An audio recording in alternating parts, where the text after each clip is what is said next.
Shalom, all praise and glory to Yahweh Bashim, Yahshua Bashim Kakadash.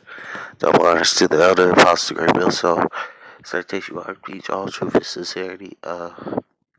Excuse me. The camera shut off. To get to the quick point, it's better. It's the day of your death than the day of your birth, because you know, on the day of your birth, you came in this world, this filthy world.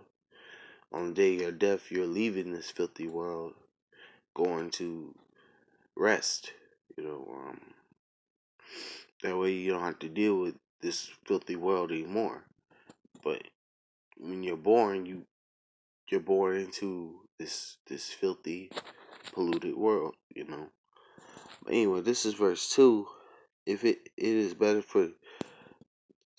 to go into the house of mourning than to the house of feasting, for that is the end of all men, and the living will lay it to his heart. It's better to be in the house of mourning than the house of feasting, because if you're in the house of feasting, you you have your consolation on the side. I'm gonna go to verse 3. Sorrow is better than laughter, for by the sadness of the countenance, the heart is made better. It's better to be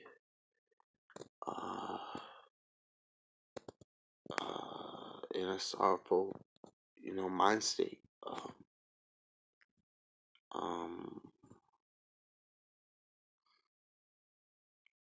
Like the scriptures say, give wine to them that are ready to perish.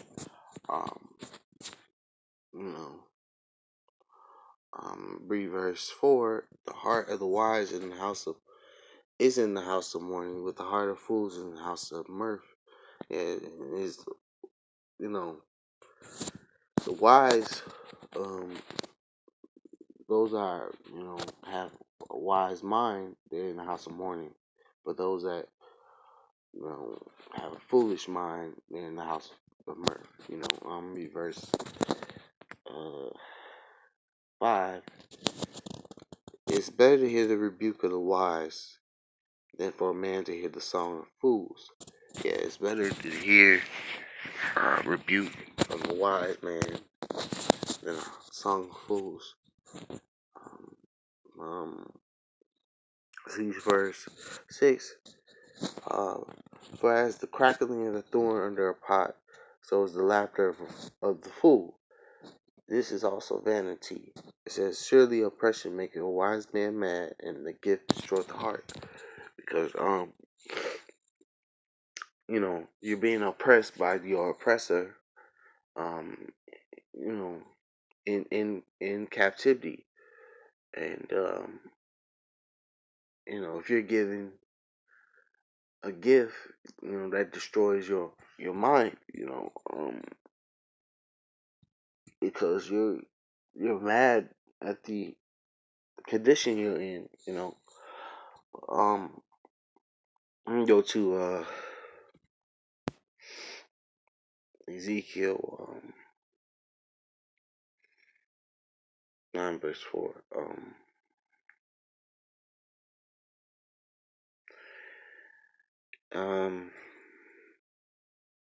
This is Ezekiel 9 verse 4. It says,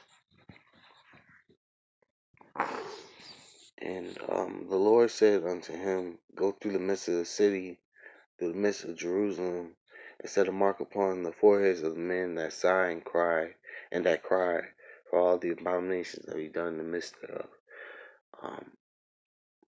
And that mark right here in the Hebrew, it says the Tawa, which means to be exempt from judgment.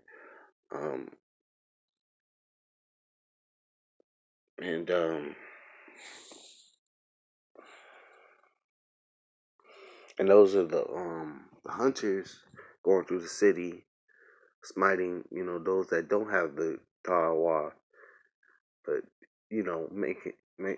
going through and not touching those that do have the Tawa.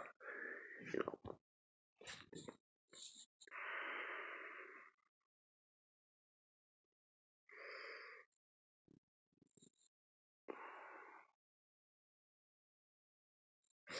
we'll go to Second Peter, but the point is, those that are vexed at the filthiness of this place, which is Babylon, which is America, they're gonna be um, those of Israel that are vexed at this place and are prophesying against it and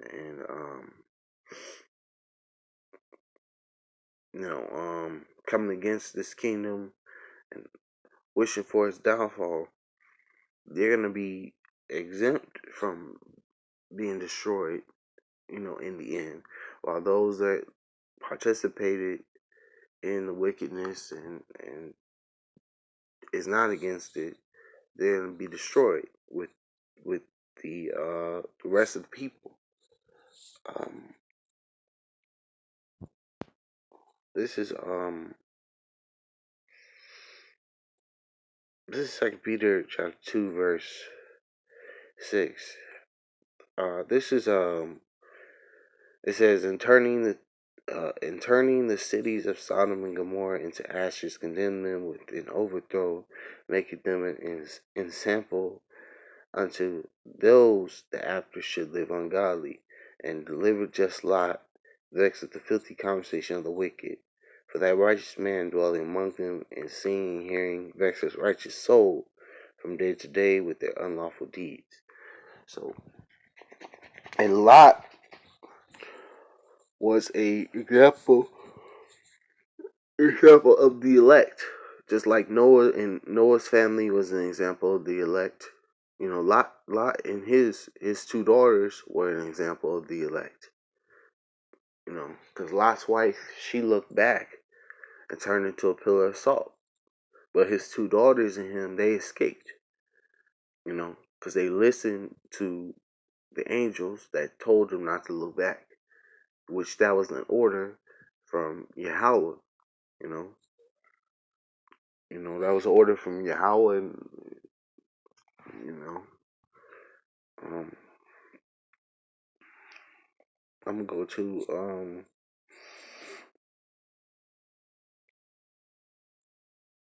Ecclesiastes chapter 21 and verse 20. Um, it says, a fool, slacking. Yeah, no, it's Ecclesiastes 21 and verse 20. It says, um, a fool lifted up his voice with laughter, but a wise man do scarce smile a little. Yeah, so a foolish individual, he's all in, happy-go-lucky mind state, laughing all the time. But a wise man, he scarce smile, because a wise man understands not everything all the time is funny. You a lot of things have to be serious, especially when it comes to certain situations. You can't all the time be laughing, because that could be your end. You laugh in front of the wrong person, you might end up dead. You know, um, so you got to be very wise when in your everyday walk. Like scripture say, be wise as a serpent, harmless as a dove. You gotta understand who to laugh around and who not to laugh around, who to joke around, who not to joke around, who to deal with, who not to deal with. You just can't laugh with everybody, because you might end up dead. Somebody may laugh in your face and want to kill you in a minute. So if you're not serious in certain moments, you could lose your life. But anyway, this is Matthew 5 and 4. It says, "Blessed are they that mourn, for they shall be comforted. So, it's a blessing to be in the house of mourning, because then sooner or later we're going to be comforted, out of that mind state. Because soon there's going to be a time of everlasting peace, joy, um, you know, time to laugh and sing and dance. And that would be in the kingdom, to come, which is the kingdom of heaven, which is the kingdom of Yahweh Shem Yahshua, the kingdom of Israel, the kingdom of Yahweh Shai that's coming. It's going to grant Israel total rest, total much peace, abundance of peace. So anyway, I'm going to end it right here. I'm going to say all praise, honor, and glory to Yahweh, Ba'ashem Yahshua, Ba'ashem Kakadash, double honors to the elder apostle, great millstone, salutation, I can teach all true sincerity, and shalom.